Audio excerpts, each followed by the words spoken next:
when awareness is focused in the waking state, all these separate objects and people and thoughts and selves seem to come into existence. But as there is this relaxation of the focus of attention, there is less clearly defined borders between things. And so as there is this relaxation, there is more communication between the objects. So that is why, for instance, you observed quite rightly that as we meditate, we become more transparent, more sensitive. We read people, we feel people, and we feel objects. You go into a museum, and you see an object, and the object becomes transparent to you. You feel, and that's because you see the object in this case it's not a physical. It's never a physical object. The object is an appearance in your mind. So the object is just the.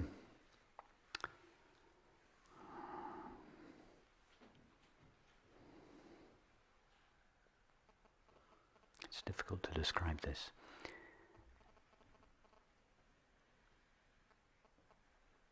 The object is really a field in the mind, a field made out of mind, not an object made out of matter.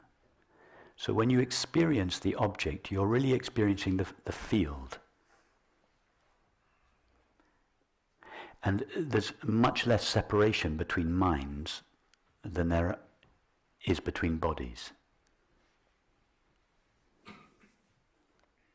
So that's why, for instance, as this relaxation of awareness takes place, at some stage we go even out of the dream state, and we enter what from the point of view of psychology is called the collective unconscious. The collective unconscious is that field of experience that is appearing in consciousness that has not yet become the unique property of any individual mind. So it is shared. All beings have access to it. So the mind is like a narrowing of that field. And it's only when the mind comes into the waking state that it seems to be my mind separate from your mind. But actually, as there is a relaxation of the mind, the distinction between minds gets blurred. And we know this even in the waking state. People experience knowing one another's thoughts, so that there can be synchronistic events are in fact the collective unconscious breaking through into the waking state.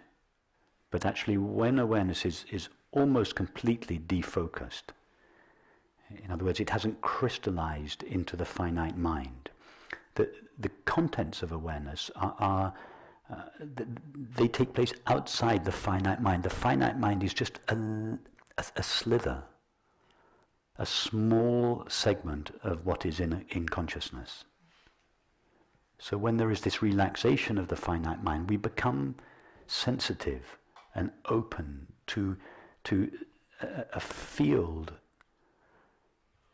of the mind that is much larger than our own finite mind. And that can take place with another person or with an object. So the field, the Ming vase that we were talking about, or a work of art, or a piece of music, you feel deeply connected. You could even have this feeling sometimes that I made that. I taste, I know what it's made of. Because where this object came from, the field that it came out of, is the same field that your finite mind comes out of. It's only in the waking state that there seems to be a distinction between the object and myself. But as we go back, as we relax, these distinctions no longer exist. And in this, what is called in psychology, the collective unconsciousness it's not unconscious. It is just that it is excluded from the waking state mind, which focuses so directly on objects. The unconscious is not unconscious, it is in consciousness, but outside the limited finite mind. I don't know if I've described that clearly. It's difficult to describe it. I think so. You would describe it very clearly. And I believe that Ming vase, for instance, it just no, I can't describe it. There comes something that what is it? Transgress or just makes a bridge. Let's say just bridges time and space. That's exactly right. It's exactly right. And this is the way an artist works. An artist brings into the field of the waking state information that is available to the whole of humanity in the collective unconscious. But in order to manifest as an object or as knowledge, it has to come through a finite mind. So an artist will create a piece of writing or a vase or a piece of music. But the content, what they have made available for humanity, knowledge which is universal, it belongs to everyone, which means it belongs to consciousness. But in order to be manifest, it had to come through a particular mind. So what is called an artist is simply one whose body mind is just the right shape for this aspect of consciousness to manifest. And in manifesting that object, the artist, who is really just a channel, the artist makes available for humanity knowledge that everyone knows but has forgotten. And when we see a work of art, that's why great works of art, that they are recognized universally. As you say, that they're nothing to do with the time, although they may be clothed in the time and space in which they were created. They transcend that.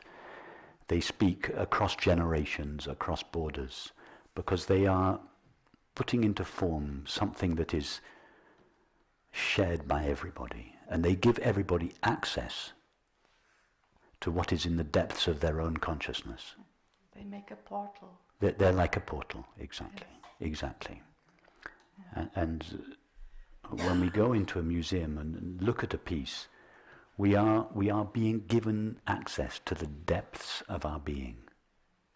We're not looking at objects. The objects are a portal, and as you say, if you meditate a lot,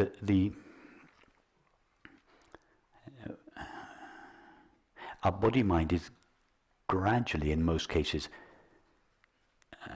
cleaned of all its egoic residues, which makes the body-mind much more sensitive, so that when you go into a museum or you look at an object or hear a piece of music,